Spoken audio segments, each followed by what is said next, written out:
Have you ever followed a vision that seemed right? I mean, it was strategic. You felt like it was well planned. There was momentum, and people were moving in the same direction, and the numbers were telling a good story. But somewhere along the way, something felt off. Not wrong enough to stop what you were doing, not broke enough to address something significant. Just a little off. The activity was there, but the presence wasn't there. The growth was there, but the depth wasn't keeping pace with it. What if the greatest danger in leadership is not failure? Failure is obvious. Failure gets addressed. What if the greater danger is succeeding at something God never said to do? And that's the question of this episode. And it's all right here, right now, and only on the Five Gifts podcast.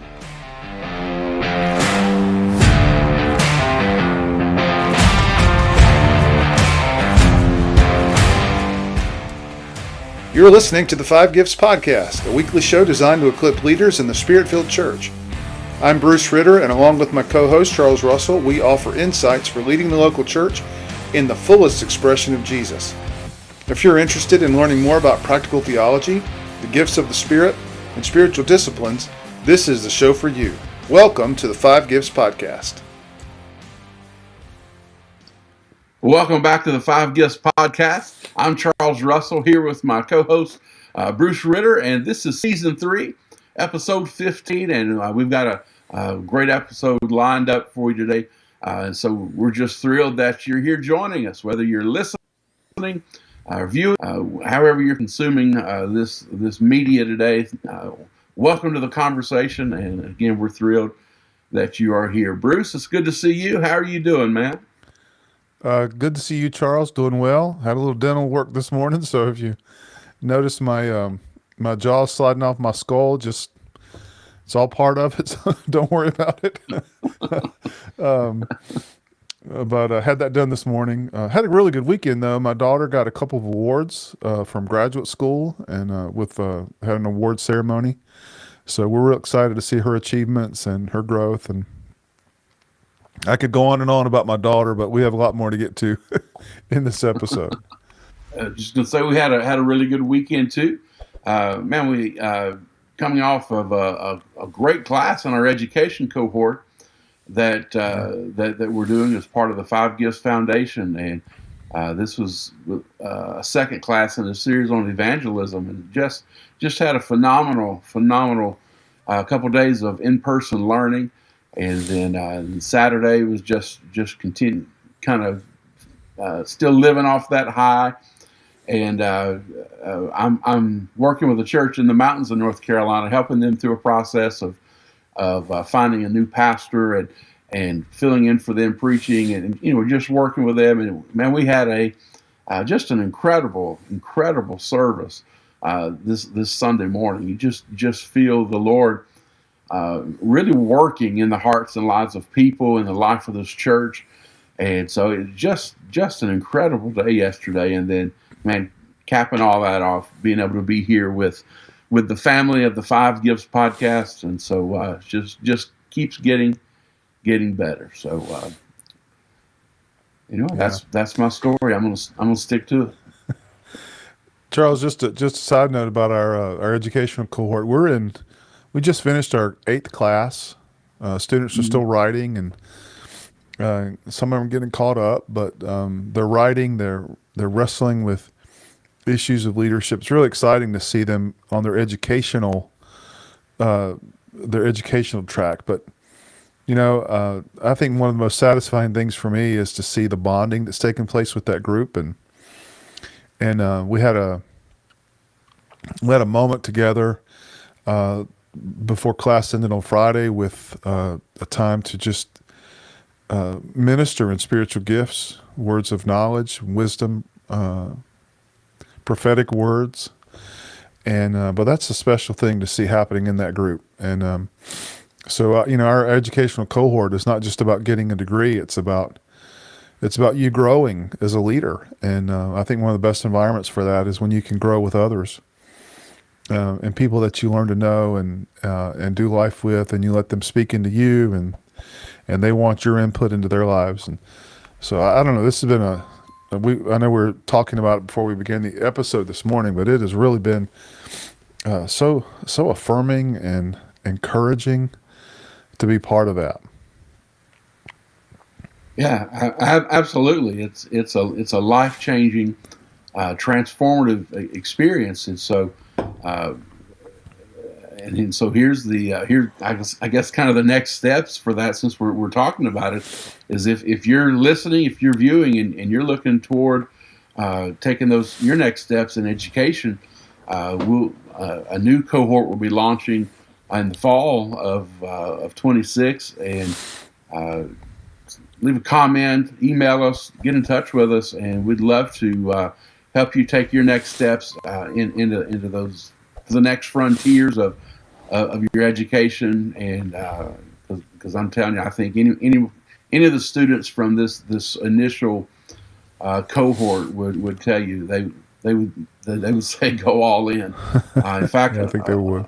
most of this cohort are master students, and several of them are really considering heavily just continuing on into their doctorate, and so we just wanted to extend an invitation to anyone that's on this journey with us. If you want to take next steps in education, this is a wonderful opportunity to not only gain knowledge and a degree, but to really experience the transformative power and nature of spiritual community in an education cohort, and be changed and transformed by the Spirit of God, but also uh, find that transformative uh, life of Christ in the people of God as well.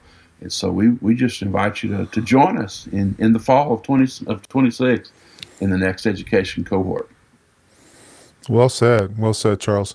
And you can find more information at fivegifts.org/SLC, and we'll put that on the screen. Make sure you know that that's available to you. Well, today we're moving into something that embodies, I think, a vital skill for spiritual leadership, and that's where we identify and communicate vision. Because in the kingdom of God, the question is never just what are we building; it's who said to build it. And there's a difference between human vision and divine revelation that's not merely semantic. It's the difference between a leader who generates direction from their own best thinking and the leader who's receiving direction from God and stewarding it faithfully. Yeah, absolutely. And so today's episode connects directly to the apostolic gift, specifically the apostolic urgency to build what heaven is actually backing, not merely what human ingenuity can design and execute. So today we're going to cover what genuine revelation based leadership looks like, where leaders default when they're not anchored in it, what the model of Jesus shows us about the posture of a kingdom leader, and even how the divine agenda is communicated in a way that produces not just compliance but genuine commitment. Well, before we talk about how to receive revelation, I think we need to address something foundational, and that's a misunderstanding that is really embedded, I think, in contemporary leadership culture. And a lot of leaders don't even recognize it as a misunderstanding.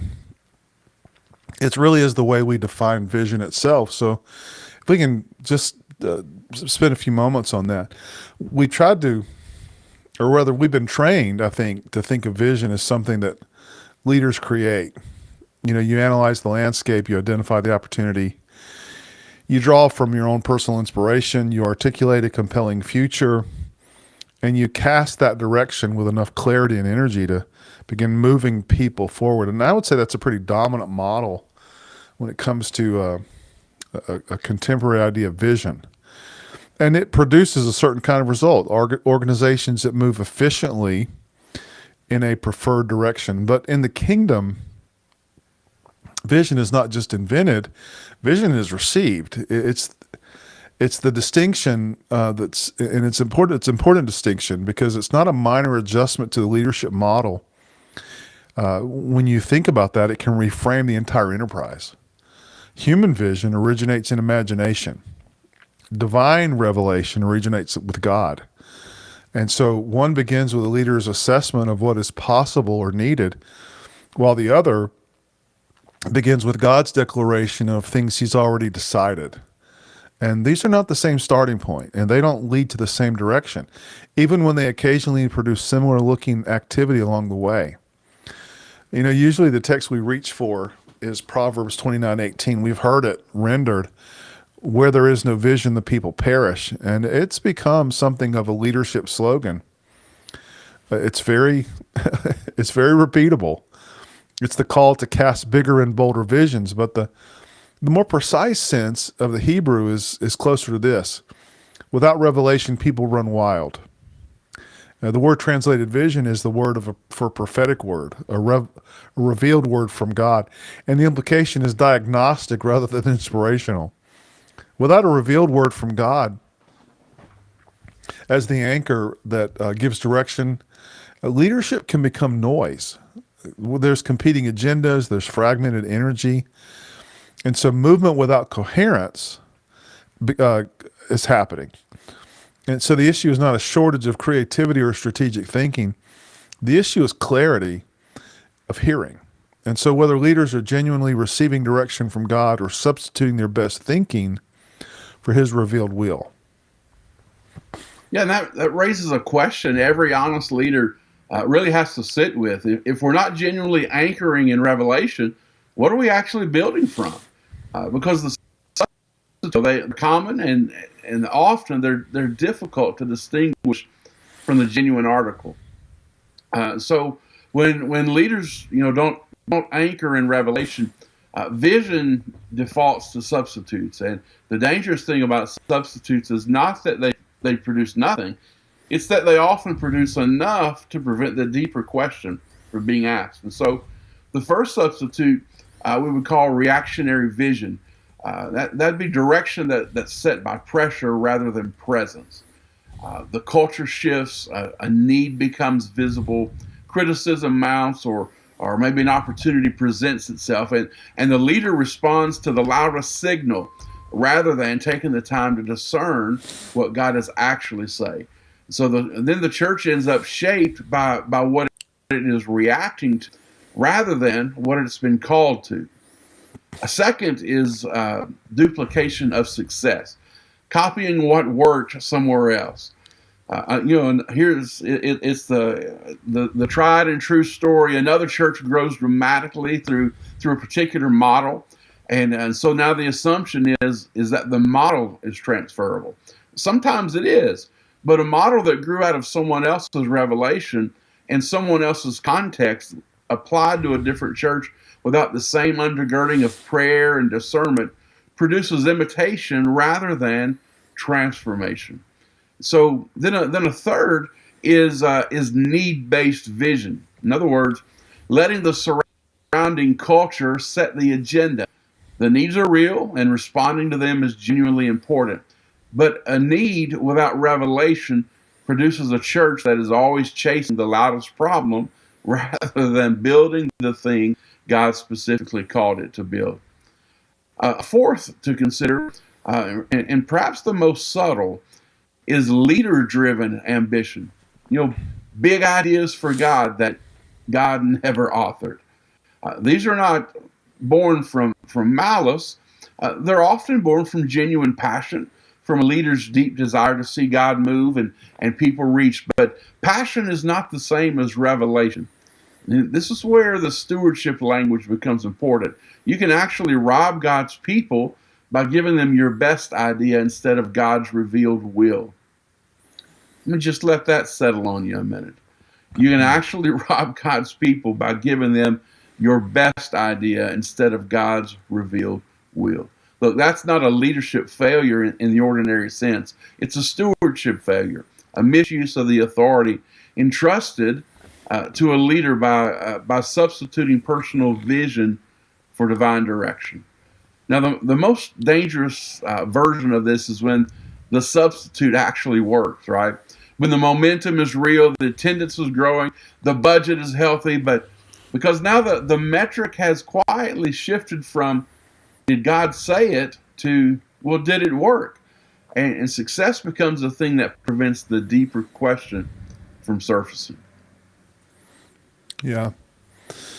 Charles, those are four categories I think everyone here could reflect on and consider. Those are great things to think about in your current pursuits of vision in your church and what's driving that.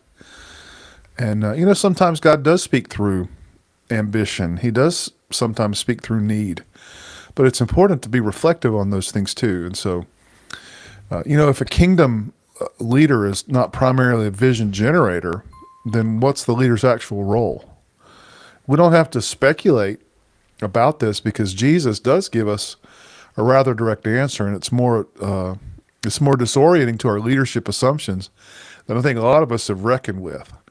So when we think of Christ's model of leadership, Jesus completely dismantles the modern leadership paradigm, not by rejecting leadership, but by redefining what fundamentally a leader really is. He didn't operate as a strategist who analyzed context and generated direction. He operated as a witness, someone whose leadership was the overflow of what he was seeing and hearing from the Father. I mean, how many times, Charles, have you and I referred to this passage out of John 5? And Jesus says it's like it's the driving impetus for his ministry. He says, I can do nothing on my own. I only do what I see the Father doing. And that's a staggering statement in its implication. The one person in human history with the most legitimate claim to act on his own authority explicitly refused to do so. And it wasn't out of weakness. It was out of something a little more fundamental. It was a total desire, a total alignment of his will with the Father's. A refusal to move unless movement was rooted in that revelation. And so think about what that looks like practically. Jesus did not initiate, he responded. He didn't manufacture opportunity, he discerned where the Father was already working. And he didn't scale for efficiency, he moved with a precision that confuses us when we look at it through the lens of strategic leadership. In John 5, you have the example of the pool of Bethesda where and it's an example, I think, that stops a lot of leaders cold. There's a crowd of people. They're blind, they're lame, they're paralyzed, gathering in a place associated with healing. Now, a strategist sees the crowd, and they respond to the crowd. But what does Jesus do? He heals one man, and then he walks away. And it's not because he's indifferent to others. It's because he's operating from revelation rather than opportunity. He moved towards the one person the Father directed him toward, and that was the assignment. And I think the implication for every leader is this. Real kingdom leadership is not about having better ideas or broader vision or a more compelling strategy. Think of it. It's about a greater intimacy with God. It's about a greater alignment with your activity and God's activity. And that comes through intimacy, an intimacy that produces the capacity to discern what he's doing and the discipline to just stick to that. And so the leader's primary work is not planning. Think about it. It's perceiving, not creating direction, but learning to see what God is already doing and aligning everything else with that. Yeah, and here's where many leaders begin to lose traction, even those who are genuinely hearing from God. Revelation received is not the same as revelation communicated. So, if the divine agenda cannot be translated into something people can actually carry, it will remain the leader's private insight rather than the community's shared direction. So, let's talk about communicating the divine agenda for a few moments. This is genuine discipline, right? It's one that leadership culture often skips over in its rush to execution. Even when a leader has genuinely received something from God, communicating it in a way that moves people requires a different set of skills than receiving it did. So here's what we know from Scripture. Abstract vision does not move people. Imagery does. God instantly communicates direction through pictures, through stories, through concrete images that the imagination can inhabit. Abraham doesn't get a demographic analysis of his descendants. He gets stars, dust, sand. Israel doesn't get a policy document about their destination. They get a land flowing with milk and honey. The concreteness is not kind of decorative, if you will. It's functional. People move toward what they can see, and part of the leader's communicative work is to translate the revelation they've received into imagery that people can genuinely inhabit and move forward in. So this is why we believe leaders must become, as a primary discipline, keepers of stories, not just storytellers in the performance sense, but truly custodians of three categories of narrative that together carry the divine agenda: stories of what God has done, the history of His faithfulness in this specific community, the moments when His hand has it was unmistakably at work, stories of where God is moving right now, what's alive in the present season, what the Spirit is highlighting, where evidence of His activity is already visible, and then stories of what God has promised, the future He has declared, and the direction He has revealed. And the discipline within all three of these categories is this: God must remain the protagonist of every story, not the leader's vision, not the organization's strategy, not the system that produced results, but God. Because the goal of communicating the divine agenda is not admiration for the leader's clarity or the other organization's momentum. It's alignment. It's a community that genuinely understands what God has said and how God is moving us together in response to it. Well said, Charles. I just think there's such a power in the story. We're a people that treasure testimonies. The thinking of how God has worked in the lives of people. Think about the story of your organization, and if you begin to think in those terms, then you can start thinking about the future story of your organization. So I think everything that you're saying really brings us to a point where we say, when that happens, when people genuinely encounter God through the communication of His agenda rather than just receiving information about the leader's preferred direction, something really shifts at a level that no amount of organizational pressure can produce. And that's where we move from compliance to commitment. And I think maybe even a better word than commitment would be passion. When people realize they're operating on par with something that God is organizing, God is putting it together. I think there's a gap between people doing what they're told and people responding to what God has said. And that gap has a name. It's the distance, again, between compliance and commitment, or compliance and passion. And it's not a small gap. It's a difference between an organization and a movement, between a congregation that attends and a community that participates. I think a good word here is ownership. But it's between people who give what is expected and people who give what the assignment requires, because they have ownership of it. Now you can build compliance with systems. You can make sure the expectations are clear. There's consistent follow through. You can build accountability structures and performance metrics, but these are things that are really about compliance. And compliance is not nothing. Organizations need a baseline of it to function, but commitment and passion, that kind of ownership sustains sacrifice. That's what causes people to persist through disappointment. That can't be managed away. That only comes through encounter. So when people genuinely feel like they're hearing God for themselves, when the vision being communicated is not a leader's compelling idea, but a revelation that lands in their own spirit as true, everything can change. Ownership increases because people are no longer executing someone else's agenda. Man, they're responding to God's agenda. And so sacrifice becomes natural because they understand what's at stake. And momentum becomes sustainable because it's not dependent on the leader's energy to maintain it. And Charles, this reframes, I think, what leadership accountability actually looks like. When a leader is operating from revelation rather than personal vision, there's a posture of indebtedness to the people that emerges, not the performance of humility, but a genuine recognition that the leader has been entrusted with something on behalf of others and is therefore accountable to them for how it's to be stewarded. And that means modeling a life being called for before asking others to live it. It means bearing the cost of the assignment before asking others to bear it with you.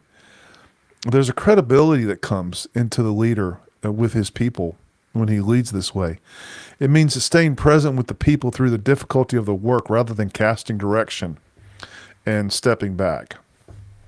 So again, this is not positional authority. This leads to spiritual credibility. And it really is the only kind of authority that produces genuine commitment and passion rather than managed compliance.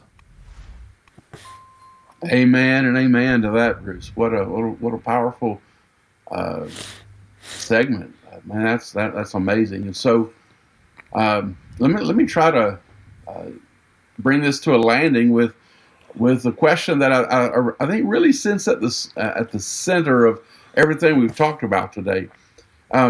Leadership in the kingdom is not about building your vision for God.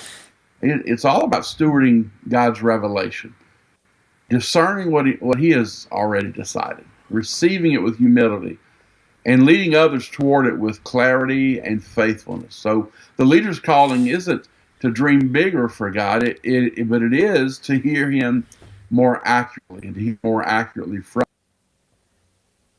Big distinction in how we've approached leadership.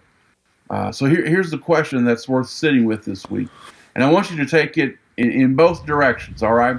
Are you leading from something you created, or are you leading from something God has clearly revealed?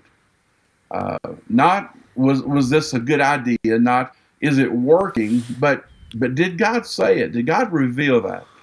When's the last time you slowed down enough to and removed yourself from the momentum long enough to actually ask that question and wait for an honest answer? And so, just practically speaking, maybe draw a line of continuum on a piece of paper, or just imagine that in your mind. And on one end of that spectrum is the question: am I leading from my ideas? Am I leading from my agenda?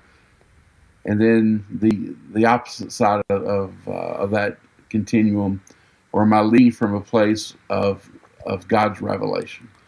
And would you take some time this week? Schedule it.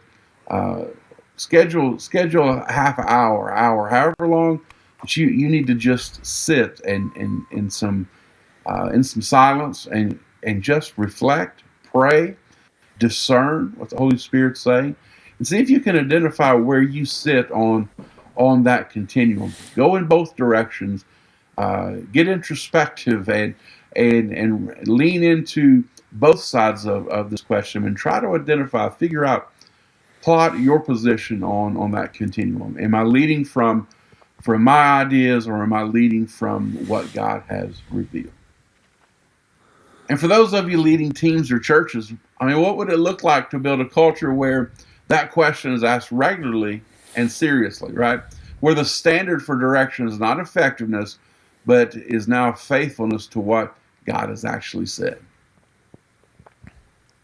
Really good advice, Charles. I thought that was good to encourage introspection. That's something that a lot of times leaders don't take the time to do. They don't feel like they have the time to do that. But think about where you stand with what you're hearing from God versus maybe what pressures are driving a lot of your vision. Listen, if this episode is challenging the framework you've been leading from, and I think it probably has, it could be surfacing questions about the source and direction, whether or not you're building, or what you're building rather, is genuinely anchored in revelation. Well, we can walk you through that process. We offer leadership development and spiritual life coaching designed to help leaders discern and not just do, to slow down long enough to hear and then move with the kind of confidence that only comes from knowing what God actually said. And you can connect with us at charlesrusselltraining.com, charlesrussellministries.com, or coachingcardia.com. And we would love to help you build something that God is actually directing and driving in your life. Next episode, we continue our series in Theology Anchors for Leadership and press further into what it means to lead a community that is not just organizationally aligned, but spiritually unified around a shared sense of divine direction. Remember, don't just build something effective. Build something heaven is directing and backing. And we'll see you next week, on the 5 Gifts podcast.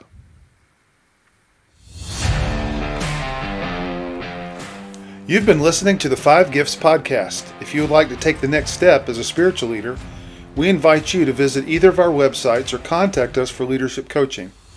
We can help you reach the next level in your own growth and leadership. We provide leadership, spiritual gift, and personality assessments that give you a better grasp of your leadership style. And we also create a customized growth plan that empowers you to reach your full kingdom potential. We can't wait to hear from you.